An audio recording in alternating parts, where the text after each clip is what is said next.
très heureuse de retrouver certains d'entre vous dans cette salle, des visages connus que je remercie pour leur fidélité.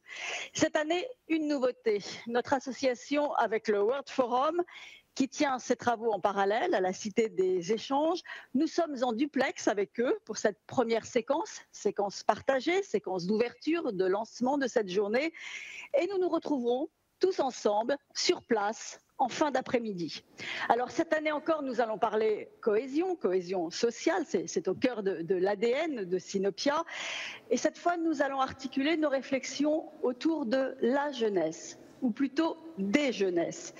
Les jeunesses au pluriel, parce que la jeunesse est plurielle. Alors nous parlerons des désirs de la génération Z, de la manière dont elle fait bouger notre société, dont elle bouscule notre rapport au travail, le management de nos entreprises et finalement nos priorités dans la vie. Et qui mieux que les jeunes pour parler d'eux-mêmes? À plusieurs reprises, tout au long de cette journée, avec Thierry Fouquet de M la Constellation, notre partenaire, nous allons leur donner la parole.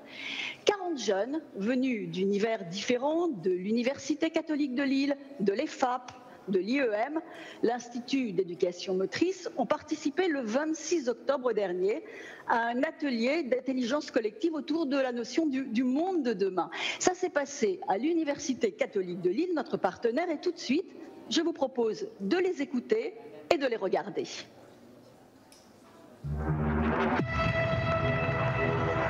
La 4e édition de l'Académie Sinopia est dédiée à la jeunesse. Et cette jeunesse, c'est nous. Et toi?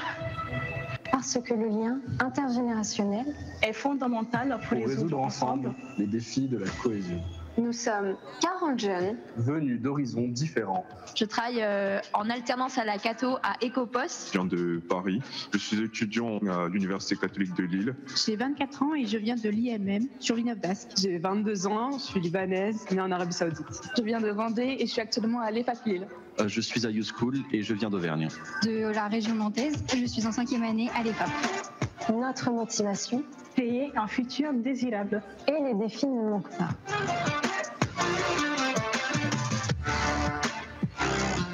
Nous avons écrit de nouveaux récits. Nous avons vécu une journée d'intelligence collective. Notre créativité a été stimulée.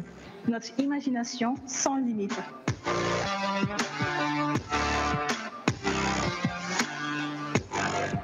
Une nouvelle façon de voir les choses et de penser et de brainstormer. Assez rare d'avoir ce genre d'atelier où on travaille tous ensemble sur les questions qui nous importent, sur lesquelles on nous demande notre avis. On parle clairement du monde de demain. C'est intéressant de pouvoir débattre sur des sujets d'actualité. Très enrichissant et j'ai pu faire de nouvelles rencontres, donc je suis très contente. Aujourd'hui, nous souhaitons vous partager ces solutions pour un autre demain.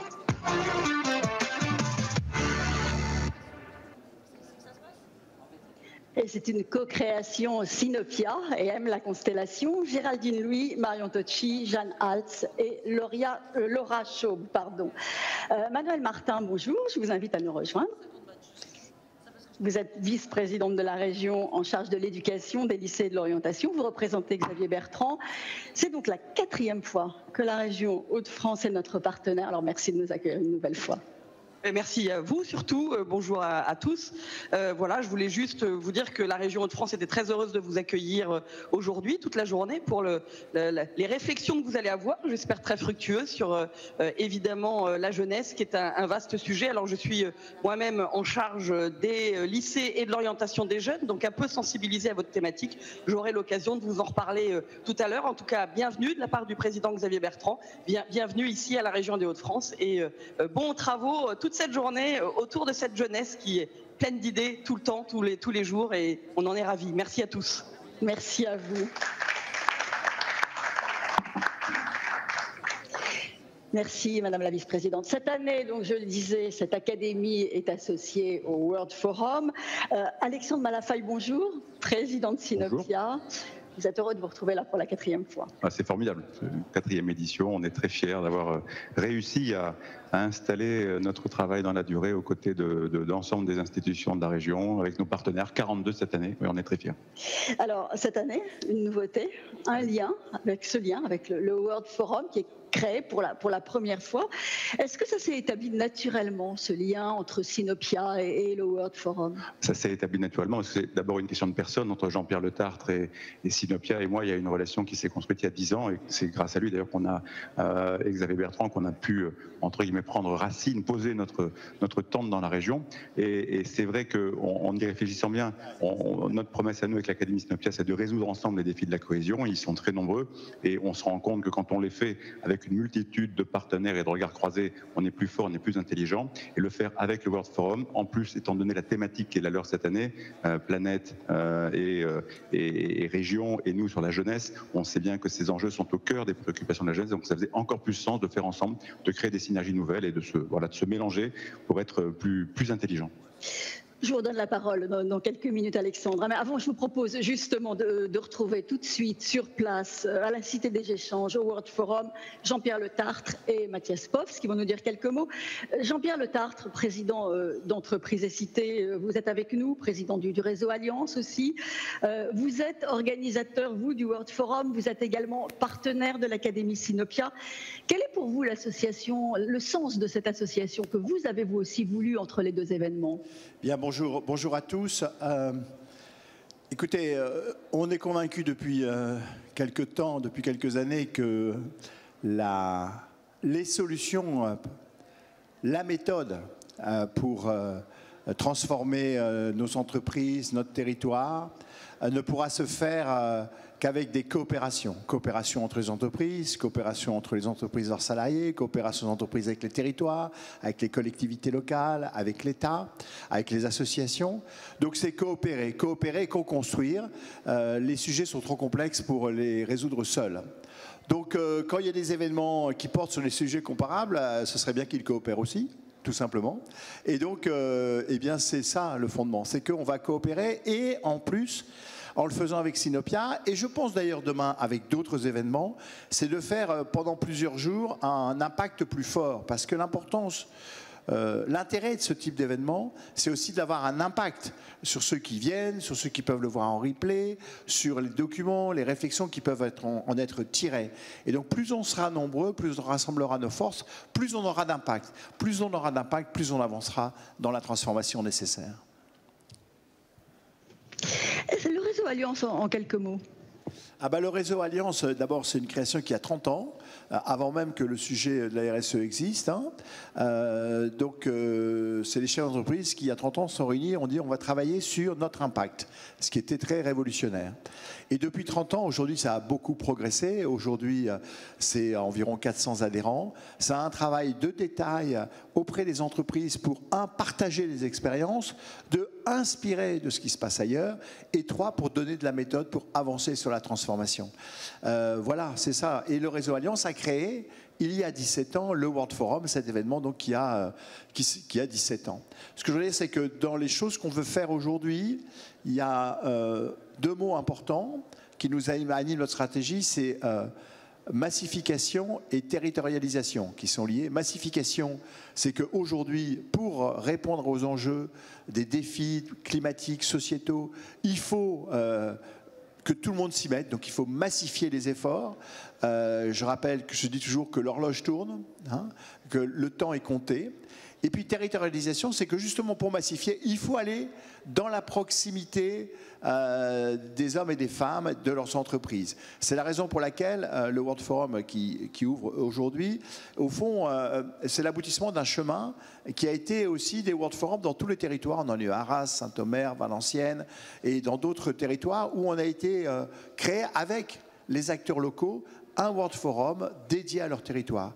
Et on a eu un monde très important dans ces World Forums territoriaux et on va continuer parce que aujourd'hui, je pense que pour vraiment réussir cette transformation, il faut aller vers les gens. Il faut faire la livraison à la maison, des idées, des pratiques, des experts et avoir des échanges locaux. Vous savez, je suis persuadé aujourd'hui que la collaboration dans la proximité est un élément clé. Je vais prendre un petit exemple, si vous me laissez une seconde. Au fond, sur une zone industrielle, les entreprises pourraient se mettre d'accord entre elles pour la récupération des déchets, pour organiser la mobilité, pour l'énergie. Donc tout ce qui va permettre les collaborations sur un territoire de proximité vont aller dans le bon sens. Et c'est tous ces éléments-là. Bien sûr, il faut décarboner les grandes industries, bien sûr, mais ce n'est pas suffisant. Il faut aussi que chacun y mette sa pierre au plus profond des territoires. Et c'est quand tout le monde, et l'important c'est que tout le monde s'y mette, et que tout le monde s'y mette, c'est aussi un facteur de cohésion. Qu'est-ce que vous allez traiter au World Forum cette année ? Alors le World Forum aujourd'hui traite de la collaboration en région. J'ai besoin, la planète compte sur moi, ma région compte sur la planète. On va traiter, alors on a 52 ateliers, 150 intervenants, on a 6 ou 7 nationalités étrangères, Ukraine, Angleterre, Allemagne, Belgique, qui vont venir exposer. Donc il y a toujours à la fois de l'inspiration, du partage d'expériences. On aura quelques nouveautés. D'ailleurs, la première nouveauté, c'est qu'on le fait avec Sinopia, avec mon ami Alexandre et ses équipes, qu'on le fait à la Cité des Échanges. On a un World Forum Kids mercredi après-midi. Je vous conseille de venir avec vos enfants, vos petits-enfants, où on va accompagner, moi j'y vais avec mes petits-enfants d'ailleurs, on va accompagner donc des enfants dans les questions justement de transformation par rapport à la RSE. On a plein d'ateliers aussi sur, on a le bar des badges, je crois, c'est ça, le badge bar, où on va vous expliquer tous les labels qui existent, le bar des labels, voilà. On va expliquer tous les labels qui existent pour que vous puissiez choisir aussi votre label. Donc il y a comme ça un certain nombre de choses d'innovation.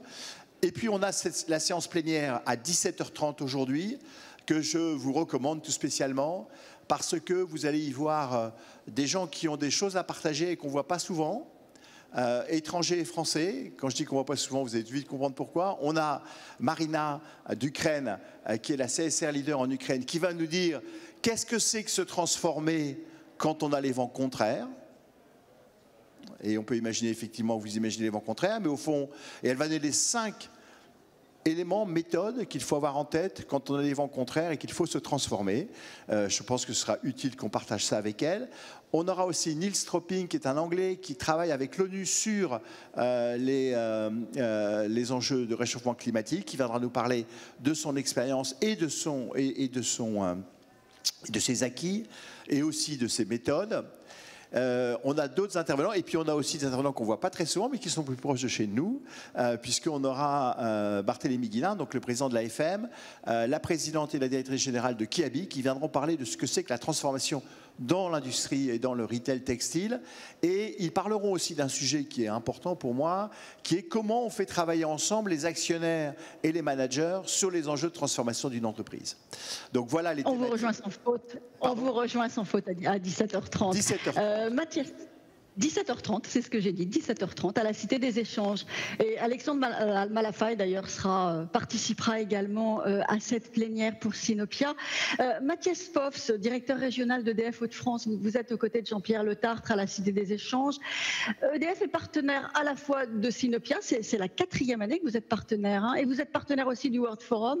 Ça fait sens pour vous, ce double partenariat ? Bonjour. Oui, ça fait sens. Alors Jean-Pierre l'a dit, on est partenaire depuis 17 ans maintenant du World Forum, un mouvement qui a été créé par le réseau Alliance qu'on accompagne et qui est un mouvement d'entreprise. Par ailleurs, il y a maintenant 4 ans avec Alexandre, nous avons souhaité nous engager également aux côtés de Sinopia, qui est un think tank sociétal. Et je trouve que c'est un beau symbole aujourd'hui parce que au moment où on réfléchit à un engagement commun, à voir d'un côté la société, d'un côté le monde de l'entreprise qui s'engage dans ces transitions, tout ça pour construire ensemble un avenir décarboné et prévoir un développement, une préservation de la planète. Et ben quand j'ai dit ça, c'est la raison d'être du groupe EDF que je viens de citer. Donc vous voyez, ça fait parfaitement sens. Puis je trouve qu'il y a un beau symbole aussi, alors je ne sais pas si c'est fait exprès, mais le S stylisé de l'Académie Sinopia qui est derrière, plutôt à côté d'Alexandre, c'est un peu le symbole de l'infini qu'on aurait fait pivoter. Donc on va pivoter pour aller vers l'infini et au-delà, ensemble, pour transformer notre société. Alors là, bravo, bravo. Vous allez vous exprimer aux 2 événements vous-même ? Oui, tout à l'heure, je vous rejoindrai cet après-midi pour une table ronde. On sera ensemble justement sur les enjeux de transformation et de décarbonation et comment on peut agir pour transformer notre environnement. Et puis, on sera ce soir en plénière. Donc, je vais faire un peu le trait d'union entre ces deux événements. Et en tout cas, c'est un plaisir d'être partenaire de ces deux événements qui font parfaitement sens. Et je pense que si la planète a besoin de notre région, on a besoin de partenaires et de l'ensemble des acteurs de la région pour engager cette transition ici et je dirais même avec des projets nationaux qui sont aujourd'hui localisés dans notre région. Merci beaucoup. On vous retrouve effectivement ici au siège de la région Hauts-de-France à partir de 14h30 pour cette table ronde sur la transition juste. Merci à tous les deux. Alexandre Malafaille, pendant une journée et demie, on va parler des jeunesses au pluriel. Elles étaient déjà très présentes ces dernières années, les jeunesses, dans nos réflexions. Pourquoi est-ce que vous avez choisi cette année à Sinopia de faire un tiré à part sur elles ? C'est un moment important pour Sinopia parce qu'on voit bien que la société dans laquelle on vit aujourd'hui est polarisée à l'extrême. Tous les sujets sont devenus politisés. Il n'y a plus rien qui échappe à la, si je puis dire, ou à la polémique ou à la réflexion, et à chaque fois avec des choix et des problématiques sociales souvent lourdes. Même se déplacer, se nourrir, tout devient sujet politique. Alors c'est vrai que la France est un pays politique, mais à ce point-là, c'est assez frappant. Et il nous a semblé, dans le cadre de ces constats, que la jeunesse était au cœur de ces enjeux. En général, de toute façon, les jeunesses, au fil des générations, on voit bien, sont les miroirs, les reflets des époques que l'on traverse, et parce qu'ils sont jeunes, parce qu'ils sont bouillonnants, et parce qu'ils s'approprient tout, parce qu'ils essayent de regarder le monde, de se projeter, de comprendre. Là, je pense qu'il y a un problème de compréhension sur demain et sur après-demain, et on est en train de traverser, vis-à-vis de la jeunesse aussi, ce même problème de l'archipel français que mentionnait Jérôme Fourquet, voilà, d'archipélisation, de balkanisation, si je puis dire, des différentes strates de la population. Les jeunesses n'y échappent pas, parce qu'il y a plusieurs jeunesses, elles ne sont pas du tout homogènes, et on voit bien qu'il y a un enjeu de cohésion autour de cet ensemble de populations. Oui, vous dites une société très politique, la société française depuis toujours. Ce qui change peut-être, c'est qu'elle est de plus en plus clivée. Elle est plus clivée que politique aujourd'hui. Et quand on parle de cohésion, finalement, l'objectif, c'est de transcender les clivages, de les dépasser. Est-ce qu'il y a une méthode Sinopia, une méthode mise en place par Sinopia, justement, pour arriver à dépasser ces clivages ? La méthode, c'est d'abord le constat de dire, globalement, la reconstruction par le haut, par l'impulsion politique qui va tout d'un coup rassembler tout le monde, ça, à court terme, il ne faut pas trop y croire. J'ai pas le sentiment qu'on arrivera à se rassembler parce que tout d'un coup, on aura quelqu'un qui va inventer le narratif qui va nous mettre tous d'accord et ou le chemin sur lequel on va tous s'engager comme un seul homme, si je puis dire. Donc, il faut travailler plutôt par le bas. Il faut travailler par, d'abord, la compréhension. Il faut qu'on se comprenne. Voilà. Et c'est aussi l'un des enjeux de cette journée, c'est d'arriver à comprendre les jeunesses, mais aussi que les jeunesses nous comprennent et qu'on se comprenne ensemble. Il y aura des intervenants jeunes et des moins jeunes, même si on est toujours jeune dans sa tête, évidemment, quand on a mon âge. Mais il faut vraiment qu'on soit effectivement capable de faire cet effort de réciprocité. Et après, plutôt que de chercher à, on dirait, sauver le monde par l'idéologie, plutôt effectivement de rentrer par les projets, c'est-à-dire comment, sujet par sujet, on peut faire ensemble. Voilà. Résoudre ensemble les défis de la cohésion, le faire de manière intelligente, en acceptant de s'écouter et en posant les pas qu'on peut accomplir et les accomplir ensemble. C'est ça qu'on va chercher aujourd'hui et demain au travers de cette discussion sur les jeunesses et sur leur engagement et sur la manière dont on veut mieux faire ensemble. Donc finalement, l'horizontalité que réclame cette génération Z, c'est Sinopia, l'horizontalité, on peut dire ça ? Oui, enfin, c'est une manière de répondre aux défis de la société et c'est une manière de répondre en matière de gouvernance. La gouvernance, on aura des témoignages militaires qui vont nous confirmer qu'à un moment donné, il faut bien un chef, une mission, des moyens, et puis il faut que ce soit vertical et efficace. Et puis à certains moments, il faut faire autrement. Et le fait de croiser les deux méthodes sont essentielles. Et pour reconstruire le pays aujourd'hui, pour reconstruire sujet par sujet, thématique par thématique, il n'y a rien de tel que de réunir les gens, de les faire travailler ensemble. C'est ce qu'on verra à l'occasion de la fresque des nouveaux récits sur lesquels 40 jeunes ont bossé toute une journée ensemble, ça produit quelque chose, voilà, et ça produit du lien, ça produit de la confiance aussi, parce que c'est aussi ce qui manque à notre époque. On est quand même dans une période où, voilà, je me mets à l'époque à la place de la jeunesse d'aujourd'hui, des jeunesses, on est dans un monde de permacrise. demain est un peu incertain, quoi. Les enjeux de paix sont en question, les enjeux de prospérité, on ne sait pas trop comment on fait financer demain et après-demain, et la planète est un vrai sujet. Donc quand on voit ces trois défis-là, comment est-ce qu'on va faire ensemble pour redonner un cap, un chemin? C'est uniquement par les projets, c'est faire ensemble. Merci Alexandre. Je vais demander à Tara Goodwin et à Camille Roger de venir nous rejoindre. Tara Goodwin, bonjour. Vous êtes Tara, vous êtes chef de la délégation française au Y20, c'est le sommet du G20 pour la jeunesse. Qu'est-ce que vous attendez de cette journée de réflexion ?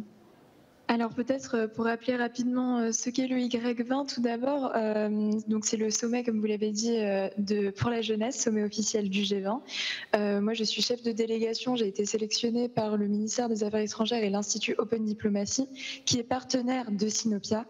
Et donc ce que j'attends de cette journée, c'est de pouvoir renforcer ce partenariat entre Sinopia et l'Institut Open Diplomacy, et j'espère que ma participation pourra aussi renforcer l'engagement de la jeunesse, l'engagement des jeunesses, et montrer que ce n'est pas parce qu'on est jeune qu'on ne peut pas avoir une voix. Et j'ai beaucoup aimé ce qui a été dit en introduction aussi sur le fait de se comprendre mutuellement entre générations. Donc j'ai hâte d'avoir des échanges avec des personnes de plusieurs milieux, de plusieurs générations, pour qu'on puisse discuter des causes qui me tiennent à cœur et des principaux enjeux pour le monde aujourd'hui. Alors, chef de la délégation française, vous étiez en Inde, donc vous avez rencontré énormément d'autres jeunes, d'autres pays. Est-ce que toutes les jeunesses de tous les pays industrialisés ont aujourd'hui les mêmes préoccupations et les mêmes revendications ? C'est une très bonne question. Déjà, il faut rappeler qu'on n'était pas représentant de toute la jeunesse, c'est assez compliqué, on vient tous de milieux sociaux quand même assez éduqués, favorisés, donc je vais parler pour ces personnes qui étaient présentes au sommet, qui ont eu la chance de pouvoir voyager. Effectivement, on a des backgrounds qui sont très similaires, une éducation qui l'est aussi, et donc on partage beaucoup de choses. Et si je prends l'exemple de l'urgence climatique, évidemment, on l'a vu avec les Fridays for Future, le mouvement de Greta Thunberg, c'est un mouvement qui a eu une ampleur mondiale, et donc au Y20, c'est pareil, on a pu partager des convictions entre pays industrialisés qui étaient très partagées. Par contre, à l'inverse, au G20, ce n'est pas comme au G7, on est confronté à des pays qui sont très différents, qui ont des cultures et des systèmes très différents de ce qu'on peut voir en France ou en Europe. Donc quand on est confronté à des jeunes Russes ou à des jeunes Saoudiens aujourd'hui, on ne tient pas les mêmes discours. Merci beaucoup Tara Goodwin. On vous retrouve plus longuement en début d'après-midi au sein de la table ronde consacrée à la planète. Merci beaucoup. On va achever cette introduction avec vous, Camille Roger, chef de projet Jeunes et Territoires 2050 au Rameau. Le Rameau existe depuis 2006. C'est un laboratoire de recherche empirique sur les alliances d'intérêt général, c'est bien ça. Vous publiez aujourd'hui, à l'occasion de l'Académie, un rapport sur l'engagement des jeunes en action. On va revenir avec quelques chiffres, avec vous, sur quelques chiffres qui vont nous aider à véritablement lancer cette journée. Premier d'entre eux, 7 jeunes sur 10 veulent jouer collectif. 7 sur 10, ça contrecarre un peu l'image d'individualisme qu'a la jeunesse, non ? Oui, tout à fait. En préambule, j'aimerais revenir sur le rapport L'engagement des jeunes en action, qui s'est fait au cours de 18 mois d'études sur 3 temps d'écoute. D'abord, la parole des jeunes, ce que disent les jeunes, parce qu'il est important, aujourd'hui on parle beaucoup de la jeunesse, il est important d'entendre, c'est d'ailleurs ce que fait Sinopia aujourd'hui en invitant une quarantaine de jeunes, d'entendre ce que disent les jeunes, ce dont ils ont envie. Et ce dont ils ont envie, c'est le premier enseignement du rapport, c'est de jouer collectif. C'est-à-dire que pour 70% des jeunes qu'on a pu entendre au cours de nos enquêtes, 70% d'entre eux sont persuadés que l'action collective, la cohésion, l'action en commun, permet à la fois de réduire les fragilités et de construire de nouveaux modèles économiques, socio-économiques durables. Alors, deuxième point clé, il se tourne vers le monde associatif pour différentes problématiques, mais ce monde associatif, paradoxalement, a du mal à entrer en contact avec eux. Là encore des chiffres et puis votre analyse rapidement. Tout à fait. Deuxième temps d'écoute que le rapport a effectué, c'est un temps d'écoute auprès des associations qui accompagnent les jeunes. Ces associations agissent énormément, développent de nombreuses méthodes pour répondre aux besoins des jeunes. Et la FNCE a publié une étude en juin dernier qui dit que 60% des jeunes se tournent vers les associations en cas de besoin. Mais face à ça, on voit bien qu'il y a une sorte de difficulté d'entrer en relation avec les jeunes, parce que si les jeunes se tournent vers les associations disent avoir du mal à répondre aux besoins. D'où ce besoin de faire cohésion et de relier les écosystèmes. Parce qu'il y a une convergence. Ce qu'on voit dans notre rapport, c'est que les trois écosystèmes qu'on a pu étudier, donc d'abord les jeunes, ensuite les associations, puis en dernier point, on y reviendra sur les institutions, ont envie d'agir. Il y a une envie d'action partagée, mais il faut réussir à inventer de nouvelles méthodes pour agir en commun. Alors, notre dernier point, 2050. Comment les jeunes se projettent à cette échéance ? C'est quelque chose qui nous a frappé au cours de cette étude. Alexandre le disait tout à l'heure, il y a une polarisation aujourd'hui énorme chez les jeunes. On a 31% des jeunes entre 18 et 24 ans qui pensent que l'horizon 2050 représente la fin du monde. Pour contrebalancer ça, on a quand même 48% de cette même jeunesse qui est perçue, qui a foi en un avenir meilleur. Mais on voit que ce besoin de cohésion et ce besoin de confiance et de créer de la confiance avec l'ensemble et la diversité des jeunesses est essentiel. Il y a une urgence à inventer de nouvelles méthodes aujourd'hui pour faire ensemble. Merci beaucoup. 31%, c'est effectivement un chiffre qui fait un peu peur, d'où l'urgence peut-être d'inventer des solutions nouvelles et de faire des jeunes des acteurs du changement. Merci à tous les 5, merci au World Forum pour ce moment partagé.